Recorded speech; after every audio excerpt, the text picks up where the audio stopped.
รีบสู้สุดใดบางปอนต่างออกนี้บัดยมมาแย่นี่พายจีบางปอนชงอลองคลาชงอทำบัดบัดเคยยมเจนวิดีโอใหญ่ปีบัดสนายห้าไปล้อมโลกสนายห้าไอติดจังนั้นโดยซาแต่ยมเมียนทะเลหรือบอลเทอร์คลูน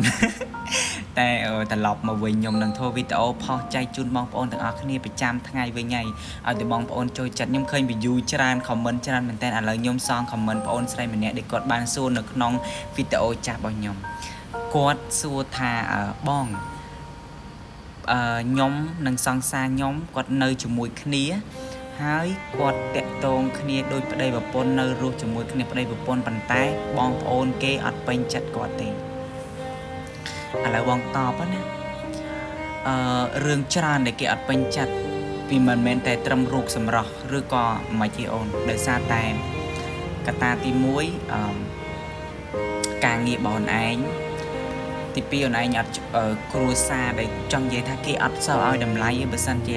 ចាស់ដែលគាត់នៅមានអត់សូវបើកចំហអីចឹងតាមស្រុកភូមិតាមខេត្តអីចឹងណាគាត់ថាចេះ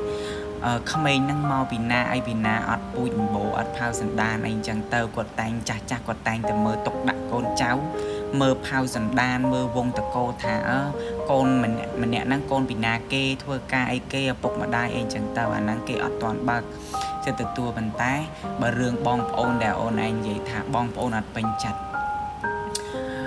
បើសិនជាទំមុខទៀតយើងរៀបការឲ្យបងប្អូនគេអត់ពេញចិត្តគឺពិបាករស់នៅខ្លាំងមែនទែនបើសិនជារៀបការហើយប៉ុន្តែឥឡូវក្នុងនាមជាសង្សារឲ្យបងប្អូនគេអត់ពេញចិត្តអូនឯងសួរខ្លួនឯងវិញហើយសួរថាតើគេអត់ពេញចិត្តចំណុចណាអត់ពេញចិត្តរូបរាងអូនឯងបងមិននិយាយប៉ះពាល់អ្នកចាក់សាក់ណាទី1អូនឯងចាក់សាក់ទី2អូនឯងជក់បរិយសក់ក្បាលក្រហមដូចគោជក់ថ្នោតអីចឹងទៅអាហ្នឹងមិនបាច់ថាគេចូលមិនតែបងដែលចាស់ទុំអីហ្នឹងខាងម៉ែបងវិញដេញចេញពីផ្ទះមកអត់ឲ្យចូលទេអាហ្នឹងរូបសម្បត្តិចរិយាសម្បត្តិតើអូនឯងជាមនុស្សបែបណាមានការងារធ្វើមានកម្រិតសិក្សាកម្រិតណាអូនឯងជាមនុស្សគោរពចាស់ទុំចេះប្រើពាក្យសម្ដីស្គាល់ចាស់ស្គាល់ទុំចេះដឹងខុសត្រូវចេះកត់គងអាចនាំកូនគាត់ហ្នឹងទៅចេះតែរកស៊ីដឹកដៃបង្កើតគ្រួសារទៅមុខឲ្យកូនគាត់សំណុកសុខស្រួលឬក៏មិនអាហ្នឹងទី2ទី3ទៀតដោយបងនិយាយពីក្បាលវីដេអូទៅមនុស្សចាស់គាត់តែងតែឲ្យតម្លៃទៅលើគេហៅថាគ្រួសារមើលគ្រួសារផៅសន្តានណាចាស់ទុំអត់បានទេណាបើដូចយើងក្មេងៗស្រឡាញ់គ្នាស្គាល់គ្នាអញ្ចឹងក៏គាត់ត្រូវតែមើលផៅសន្តានទៅឆែកមើលប្រវត្តិយើងមកពីណាអីពីណាយើងជាក្មេងបែបណាអីគឺគាត់នឹងឆែកមើលប្រវត្តិរបស់យើងដែលចាស់តែងដំណើរតគ្នាមករហូតថាទុកដាក់កូនចៅឲ្យមើលផៅសន្តានគេត្រូវតែមើលអូនឯងយកកូនគេពិតមែនអូនឯងជាស្រីពិតមែនប៉ុន្តែក៏គេត្រូវមើលពីអូនឯងដែរអត់មានអត់ទេណាអញ្ចឹងហើយមើលត្រឡប់មកសួរខ្លួនឯងវិញថាតើហេតុអីបានគ្រួសារខាងប្រុសគេអត់ពេញចិត្តអូនឯងត្រូវមើលអាហ្នឹងឲ្យច្បាស់ឲ្យមែនតើបើសិនជាជាអនាគតបើធឹមតែសុបាយធឹមតែមកជាសង្សារដេកនៅអីមិនបាច់ចាំខ្វល់ទេ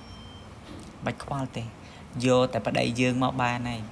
ប៉ុន្តែបើសិនឯងចង់ជាគ្រួសារវែងឆ្ងាយគឺគេអត់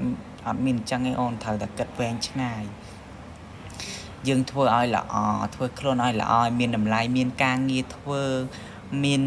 បានរៀនសូត្រមានការងារធ្វើមានមុខរបរទៅគេទទួលស្គាល់ហើយអូនតែយើងទៅខោមិនខោអាវមិនអាវមិនចំមុខចំមាត់ខាងណាក៏គេមិនសូវឲ្យតម្លៃដែរមិនមែនថាអ្នកសាច់ដតីអូនតែបងប្អូនខ្លួនឯងក៏គេមើលងាយដែរបើសិនជាយើងអត់ច្បាស់លាស់អត់មានការងារធ្លាក់ខ្លួននៃក្រក៏គេអត់មើលដែរសម្បងប្អូនសាច់បកើតកុំថាសាច់ដតីអូនអាហ្នឹងអញ្ចឹងបងតបប៉ុណ្ណឹងហើយបងនៅមានតបវែងទៀតប៉ុន្តែដោយសារតែ TikTok វាខ្លីបងឲ្យអូនឯងទៅពិចារណារឿងប៉ុណ្ណឹងសិនអរគុណ